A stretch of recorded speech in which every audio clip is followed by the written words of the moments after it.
এই শহরের প্রত্যেকটি যে ঘরে ঘরে গিয়ে আমাদের যে ট্রাইবাল ফ্যামিলি সেখানে গিয়ে আমরা গণমুক্তি পরিষদের সভ্যপদ আমরা সংগ্রহ করছি। আপনারা জানেন 1948 ইংরাজিতে গণমুক্তি পরিষদ জন্ম হয়েছিল। সে রাজার আমলে যে শিক্ষা সংস্কৃতি এবং এই রাজ্যে গণতন্ত্র স্থাপনের জন্য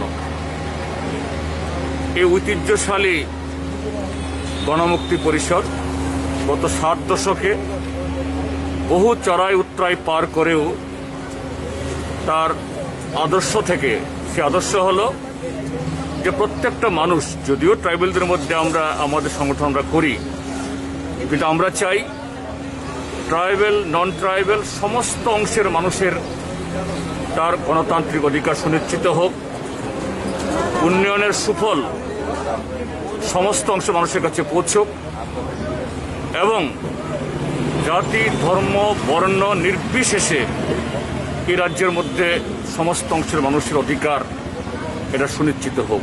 সেই লক্ষ্য নিয়ে গত 7 দশকের বেশি সময় ধরে গণমুক্তি পরিষদ কাজ করেছে এবং তার হাত ধরেই গণতান্ত্রিক আন্দোলন, বামপন্থী আন্দোলন গড়ে উঠেছে এবং এই রাজ্য আজকে উত্তর পূর্বাঞ্চলের মধ্যে অন্যতম রাজ্য। যদিও গত 2.5 বছরে অর্থনৈতিক দিক থেকে, সামাজিক দিক থেকে এবং আমাদের রাজনৈতিক চেতনার দিক থেকে বহু ক্ষতি করেছে বিজেপি আইপিএফটি, তারপরও এখনো আমরা সবার অগ্রভাগে আছি।